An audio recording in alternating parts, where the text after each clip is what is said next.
Welcome back to the Real Estate Sitdown presented by WB Homes and the Pemberton Homes team. This is episode 23. Today is Monday, October 16th, 2023. I am Blair Berg, and this is Jaden Millette. How are you doing, Jaden? Doing great. How are you? I'm doing well, as always. At the time of recording, the interest rate for a 30-year conventional loan is about 7.8%. So it's a little bit higher than it was last week. Yep. But still mid-sevens, kind of what we were looking at. Again, so to be expected.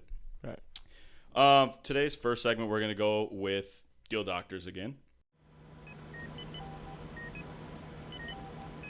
I wanted to bring this story up to show that I think a lot of realtors, they only tell success stories. Right. And this one's kind of to show that not everything goes according to plan, and you'll have deals that don't work out. So Right. I've had a property on the market for a while. It's in a rural area, so those usually sit a little bit longer, especially this is a bigger house, about 5,000 square feet, 5 bed, 5 bath. It's on acreage. It's got a giant shed. So really nice property. Beautiful We property. had it, we listed.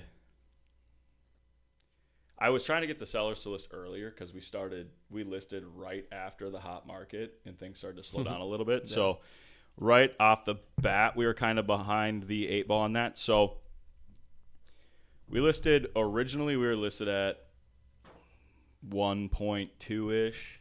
Time passed. We've been on for about a year now. We dropped it down to $950. We got an offer for about $850.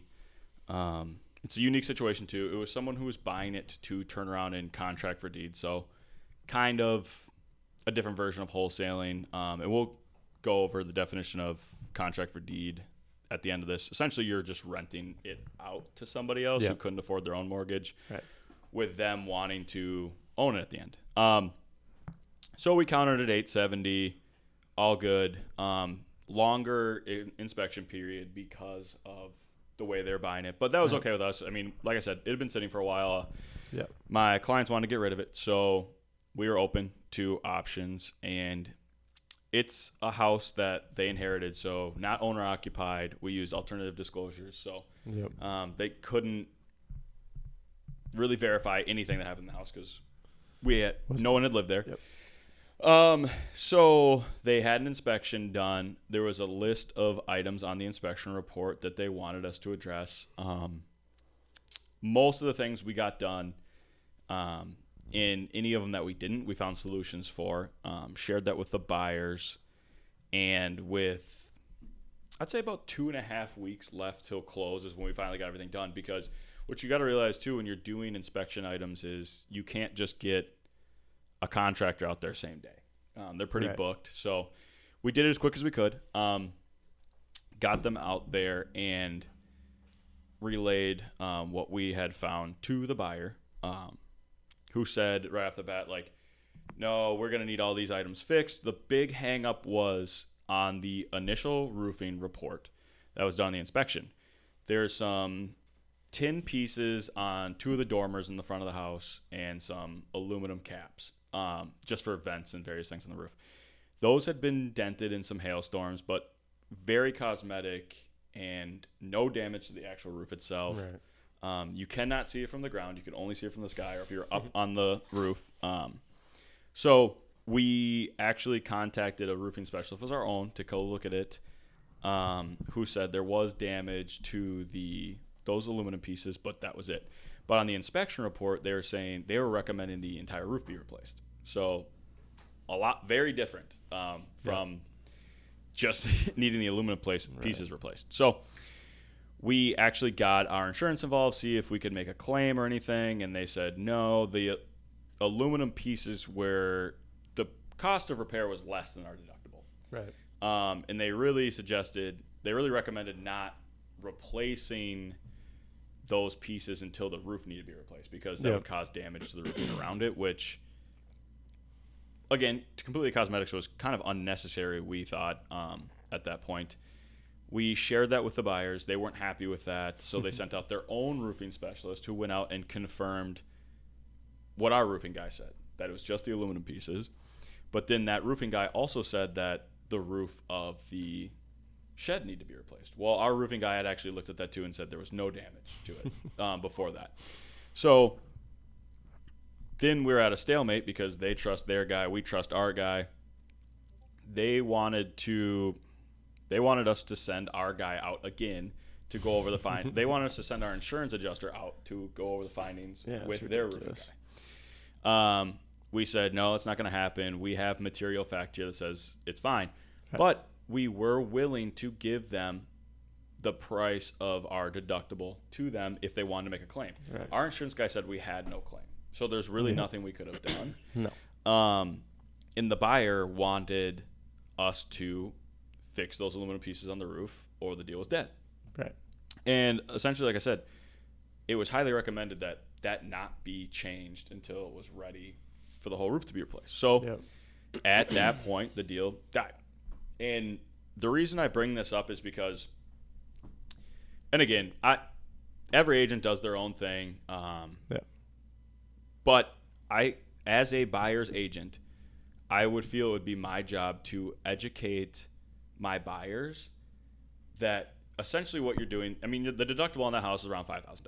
So essentially what you're doing is you're blowing up the deal over a perceived $5,000 that we are willing to give. Right. So when the next hailstorm rolls around, feel free to file your claim if you think you have one. It's ridiculous. We didn't have one. So there was nothing we could have done.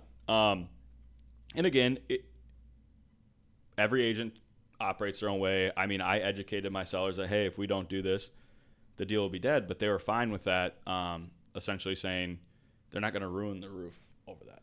So, again, the house is back on the market, and we're going to take our chances again. But I don't know. To me, it was mind-blowing in the moment that it was going to blow up over a perceived $5,000 that we were willing to give still. Right. I was going to say you basically were trying to buy them a brand new roof after a claim was made. And so what we were and the roof is 2016. The roof is a 2016 roof. So it was new already. Roof world, that's pretty new. Very new, yeah. So that was disappointing to say the least, but at the same time, that's really all we could do. Yeah. And as we know, inspection reports, generally you're looking for health and safety items or things that would hinder the enjoyment of the property. Yep. This didn't fit into any of those buckets. No, it's something that you could only see if you were in a bird's eye view or up on the So again, I bring this up. Be the solution-driven agent. Yeah. Find solutions there instead of letting it die right there. Because like I said, I do think that $5,000, especially of a home of that price. Find a solution. Like I said, I'd be educating my buyers. I get that as agents, we work for our buyers. So if the buyer says it gets fixed or there's no deal, I totally get that. But I do think remind them, educate them, because they might not be as educated on the housing stuff as we are, because we do it for our jobs. Just every day. It's like take the money for the deductible, and you can either fix those pieces if you really want to with that money because it's less than the price of a deductible, or save the deductible next time there's a hailstorm. Try and get your claim. Well, and that's, I don't know, that's a confusing one to me too, because like even if anything else happened, like, or if it got worse, there's going to be indication to be able to make a claim. Yeah. And you were paying that either way. So you were basically giving them $5,000 whether it got worse, whether it needed to get fixed, or whether it didn't get fixed and they just got $5,000 for fun. Yeah, and I think what kind of gets lost in that story too is like there was a list of things we did all the rest of them. Right. So I don't know. We did the things that were asked of us, but you can't make everybody happy. And I think as an agent too, I mean, you and I both know usually if you hand over a list of inspection requests, you're not getting all of them every time. No. Especially if they're not health and safety items. Yeah, no. I mean, if in a deal I just did, like, we're not going to go blow up a deal over smoke alarms. Yeah. Smoke alarms are 25, $30. And technically, that's a safe and health and safety thing. Exactly. But you go to Home Depot, your shopping trip is under $50. I'm going as an agent. I'll go get them myself. Exactly. We're not going there with that. It's like this can be part of your closing game. Yeah, I'll get you a couple. Yeah, smoke exactly. Alarms, it's okay. But that's another thing, though. I've seen agents put up a fight over those. Yeah, blow it up. Which is crazy. It's crazy because at the end of the day, I mean, what I have never understood with other agents is like, yes, you're working for your buyer or for your listing, but in the same regard, if you're working against the other agent, you're also working against your client. And that's why I always say, like, work with the other agent. Yes, at the end of the day. Yeah. I mean, obviously, when this one came about, at the end of it, the relationship with the other agent was less than cordial. But that's because things had broken down. But I always strive to, because you want both sides to win. Yeah. That's the idea of selling homes. Yeah. So I mean, this is something that I don't, a lot of agents don't do this, but I try and keep it as civil as possible. And at the end of the deal, not only do I ask my clients for a Google business review, but I also ask the other agent for a review. 100%. And I do the same for them. Yeah. Because at least here where we do business, I do business with the same agents all the time. I was just going to say that. I mean, I don't want to go and break a relationship with an agent that does a lot of business, because 9 times out of 10, I'm probably going to end up working with that agent again. That's what I mean. So I always try to be very good with communication, not be rude, because it's like you will probably run into that guy again. It will bite you in the ass. If you have a long career and that person does as well, you 100%. will see them again. Yes. And you don't want, when the market turns around and they're in multiples again, they have like 10 offers, you don't want them to see your name and be like, ugh, I don't want to work with this agent because he's an asshole. So, well, and they have full disclosure to be able to go back to their client and be like, this agent's not great. Like, you might try and pull a fast one or something. Or it's like it's going to be a messy deal. Yeah. Because, and it just, it's a driven direction that no agent should want to go in. Exactly. Next, we will go to I saw it online. I always find it interesting that for most people, your primary residence will be your largest asset, like in your lifetime. 100%. So if you take a look at the graph here, up until just around like the 1 mil net worth tier, your primary residence is your largest investment. Right. I mean, once you cross that 1 mil mark, it's mostly your business interest, because I mean, at that point, you're probably a business owner. You're owning several businesses that are making you money, cash flow. But this is the big one. And like I said, that's part of the reason I take my job so seriously, and I got into real estate in the first place, is because it is such a big investment. It is. Well, I mean, you see here, like, everybody says it too. The first million in somebody's net worth is the hardest million you'll ever make. And after that, it converts itself. But getting to that first 1 million is sometimes near impossible for most people. Yeah. And that's the thing, is like, it takes money to make money. So 100%. Once you start that ball rolling, and I do think your primary residence is the most important part. 100%. I mean, not renting and being in a primary residence where you can use that equity for other things. I mean, geez, the possibilities are endless. I mean, you go into the 1031s, you go into other investment properties, you can go into anything through a primary residence. And that was somewhere that you already used to live. Yeah.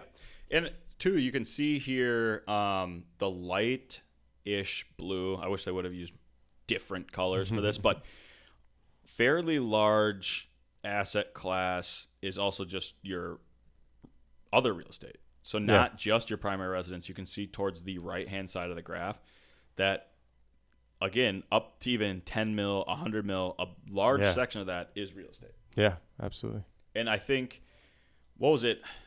I've heard the quote too, that the quickest way to become a millionaire is through real estate, and then the quickest way to become a billionaire is through private equity. But I mean, you got to cross that $1 million. You have to get the million before you get the million. Exactly. You got to crawl before you can run. But exactly. So that's what we're looking at here, and I think that's something that gets lost on people, is that there aren't a ton of wealthy people that don't own some sort of real estate. The best millionaires in the world speak on it all the time. Yeah. Any type of social media, you go look up how to make $1 million, all this stuff, and the cheat sheets and all that. Yeah. Granted, I think a lot of them are quite eyewash, because, I mean, there's not a cheat sheet to make $1 million. Yeah. I wish there was. We all do. But this proves it. And I say, don't get us wrong either. Getting your first house is not an easy task. task. Not at all. It's not, and I don't want it to look like, oh yeah, it's easy. Stop being poor and buy a house. That's not what we're saying at all. But saving up for that opportunity to buy a house is huge. 100%. And I mean, if even one of those things, me still being in my 20s, right? Like, pushing to get even my first property being my first home.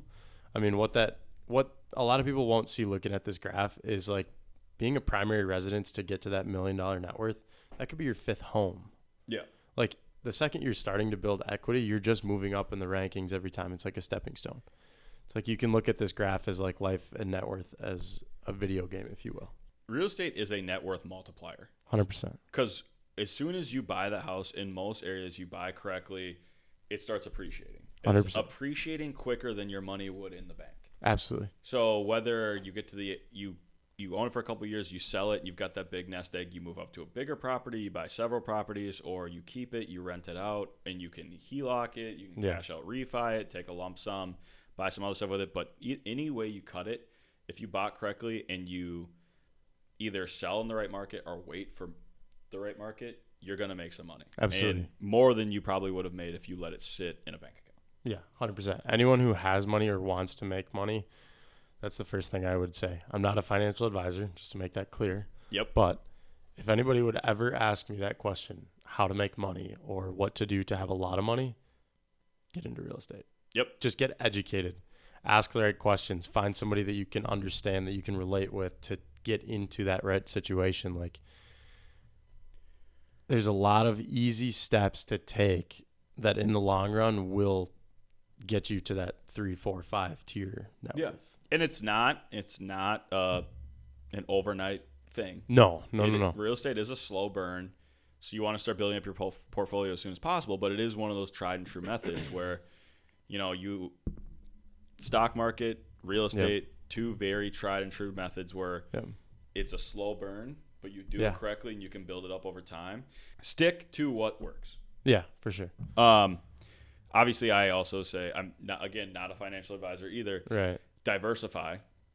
Have some things other for sure. places. But you don't want to fail. Get that primary residence. Invest in the stock market. Diversify yourself. You're on your way. Right. Next, we will move on to FAQs. So a frequently asked question that I hear all the time is, what is contract for deed? So contract for deed, a lot of people will call it rent to own. So it's usually used when a buyer doesn't qualify for conventional financing, so the buyer agrees to a payment plan with the seller. The buyer will move into the home, makes payment to the seller as if they were the bank. The seller will keep the title until the home is completely paid off for by the buyer. Yep.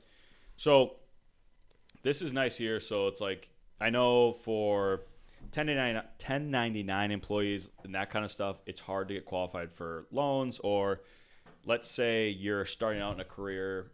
Let's say you just got out of med school and you're going to be a doctor.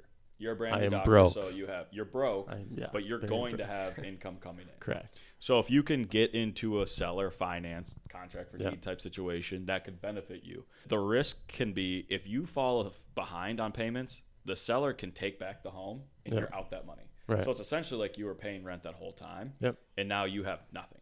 Right. Because the seller needs some protection as well. For sure. They're taking a risk by essentially loaning you that house and that money. Jaden, walk us through the process of inspection. So I'm going to keep it as simple as possible. I'll go from the buyer's perspective, just because obviously the buyers are going to be the ones that are most involved. So starting from start to finish, you're going to get your executed PA. And then from there, you're going to find a company that you want to do the inspection on your property. After that, you're going to schedule an inspection. Typically, it's about a 4-hour process for most companies from what I've seen. And then that last hour, depending on your agent will come with you through that walkthrough, and you guys will be able to talk things out together. But from the client side of things, you will go through the walkthrough for an hour. They'll kind of go a run through from typically 20 to 40 items. 20 is a really good inspection. 40 plus is a not great inspection. And then after that, you will kind of conclude that meeting. And then after, you will usually get a report within the next 24 hours is typically what they say. A lot of times it's sooner from what I've experienced. I don't know if it's the same for you. After that, then you will kind of update with your contingency period. So contingency period can be anywhere from 3 days to 10 days. It really just depends on what you and your agent talked about previously. And what the inspection contingency period is it is a time period before or after your executed PA, that you have to negotiate what is paid for by the sellers, what is not paid for by the sellers, if you're okay with what the inspection came back with, or if you're not okay with the inspection came back with. For example, in Blair's property, when they had the inspection, were you guys still under contingency after they kind of negotiated everything and everything was going through? Yeah, we are still under contingency, the inspection period contingency. And like I said, because it was a kind of a wholesale / contract for deed situation, we actually gave them a 21-day inspection, which is uncommon. I normally wouldn't recommend that if you're the seller, but either way, I mean, that's more power to the buyers, right? If you have a good agent who understands, hey, this house is looking like it's a little rough, or we might need some more time to kind of negotiate what we want paid for, if we're going to follow through with the deal, have that conversation with your agent, make sure they're educated as well as you're getting educated on how long you want your inspection contingency period to be. With that being said, if you're trying to get like a quick close, I mean, you want that thing to be bang, bang, bang. You want to have that. I mean, I did one as quick as 4 days the other day, and it was like inspection next day. After that, you're like, okay, cool, we're good to move through. Let's write a little amendment to make sure that we split the inspection of rodent control. But again, typically after that inspection period or before that contingency period is up, you're really only going to kind of negotiate things that are typically within the health and safety or overall enjoyment of the property, like you said earlier. Yep. Other than that, I mean, right after that inspection contingency period is over and you guys have both signed off that everything's okay and both parties are okay with moving forward, then you'll get into the appraisal process and you really move through inspection. So inspection is not as terrifying as most people think. It can be a nightmare, but again, if you as an agent are able to educate your clients, and your clients, being you people that are listening and watching, are comfortable with understanding that every home is not perfect. Inspectors are there to find something wrong with your home, and that's what a lot of people have to understand, because there is no such thing as a perfect home. And if there was, this job would be very easy. Yeah. And it's not. Yep. So there's not a perfect home, and as a client, you have to understand that that inspector is there to find something wrong with your property, and that inspector is going to almost elevate that problem to its highest priority. Yep. Yeah. And I think you put it great, where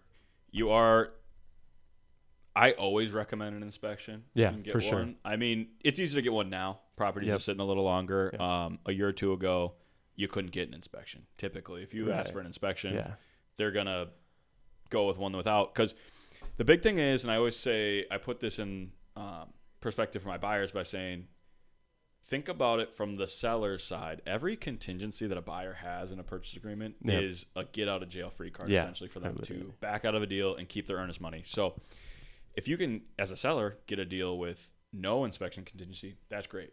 Go with that one. For sure. And a great way to cut down on inspection contingencies on offers, as a seller, get an inspection done before you list. So it's in the documents online, so they're not going to get their own inspection, so you can cut that contingency out completely. Very smart. Especially if I recommend that if you think you have a clean house.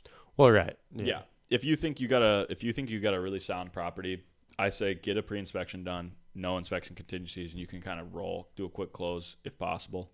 As you said, I've done tons of inspections, and I've never found a house that didn't have anything on it. No, it's even brand new homes. I recommend getting an inspector out there because it's an unbiased third party. Whereas when you got the builder done, the builder did a final walkthrough, and it's fine to him. It's like, of course it's fine. I built it. Yeah. So I always say get an inspector in any house. Yep. So that way you have some grounds when you want things fixed. Right. As a seller too, I think you brought up a good point with getting that pre-inspection before your listing goes live. That's also a great way to understand from a seller's point of view or a seller's agent to be able to be like, hey, your property kind of needs a little bit of work. We might have to, come down a little bit in price to be able to get your house to sell. And I'm just saying, as a seller's agent and from experience, that conversation is a lot easier to have with a homeowner than, hey, I personally think that you should list your price lower because I see that. Yeah. Material fact. Yeah. You have material fact, correct. It's much easier to have that conversation. Yeah. Because then they're like, oh, my water heater doesn't work at all. Yeah. Okay. I should probably, lower my list price or fix that. And then we can go from there. For sure. Do you have anything else you'd like to add? No, I think that's all. I think we did. All right. I think that's it. again, as always, if you have any questions, come across some questionable social media posts, share them with us. We'll break them down. Bring them on. Remember to like and subscribe, and we'll see you next time.